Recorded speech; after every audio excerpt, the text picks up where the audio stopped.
सीधे किसी के शरीर में तलवार घुसा देना और फिर तलवार का बिल्कुल सीधे सीधे बाहर निकल आना, ये सिर्फ फिल्मों में ही हो सकता है। असल में ऐसा मुमकिन नहीं है। झूठ जिन पर हम आसानी से कर लेते हैं विश्वास, फिल्में जो दिखाती हैं हम आंख मूंद कर भरोसा कर लेते हैं। फिल्म खत्म होने के बाद कई बार समझ में आता है कि जो देखा वो उतना भी सच नहीं था। फिल्में कभी हमें सपने देखना सिखाती हैं और कभी जिंदगी की सीख दे जाती हैं। लेकिन फिल्में ही हैं जो हमें दुनिया के सच, कानून और विज्ञान से दूर एक ऐसी दुनिया में ले जाती हैं जिसका सच से सीधे तौर पर कोई वास्ता नहीं होता।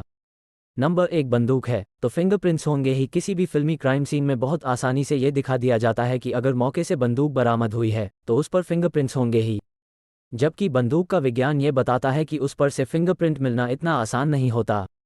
दरअसल चलाने वाले की ग्रिप अच्छी बने इसलिए बंदूक की सतह और किनारों को खुरदरा बनाया जाता है। इस वजह से ये काफ़ी मुश्किल है।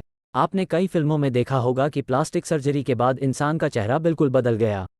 ऐसा सच में नहीं होता है। प्लास्टिक सर्जरी से चेहरे में कई तरह के बदलाव किया जाना संभव हो गया है, लेकिन किसी के चेहरे यानी पहचान को ही पूरी तरह बदल देना अब भी एक अलग ही तरह की सर्जरी की मांग करता है, जो हकीकत में इतनी आसानी से मौजूद नहीं है जितना कि फिल्मों में दिखाया जाता है। सीधे किसी के शरीर में तलवार घुसा देना और फिर तलवार का बिल्कुल सीधे सीधे बाहर निकल आना, ये सिर्फ फिल्मों में ही हो सकता है। असल में ऐसा मुमकिन नहीं है। जब आप सॉफ्ट ग्लोइंग हॉट मेटल को किसी व्यक्ति के शरीर में घुसाते हैं तो संभावना है कि तलवार मुड़ जाएगी, ना कि सीधे उसके शरीर में घुसेगी। अगर वो मुड़ती नहीं भी है तो भी बाहर निकालने पर आपको सीधी चमकती हुई तलवार नहीं मिलेगी। हीरो बंद ताले पर बंदूक चलाता है और ताला टूट जाता है। ये एकदम फिल्मी सीन है और इसका असलियत से लेना देना नहीं। बंदूक की गोली सॉफ्ट लेड से बनी होती है और ज़्यादा ताले हार्ड स्टेनलेस स्टील से बने होते हैं। हैंडगन से ये ताले खोलने की कोशिश करना उलट नतीजे दे सकता है। हो सकता है वो ताला खुलने की बजाय आसपास नुकसान हो जाए।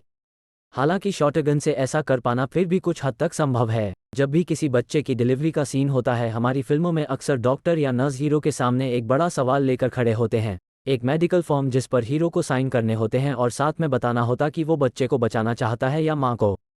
फिर हीरो भावुक होकर माँ को बचाने की हामी भरता है, जबकि असलियत यह है कि कानून के हिसाब से ऐसी किसी स्थिति में डॉक्टर को माँ को ही बचाना होता। ऐसे ही रियल फैक्ट जानने के लिए चैनल को सब्सक्राइब करें।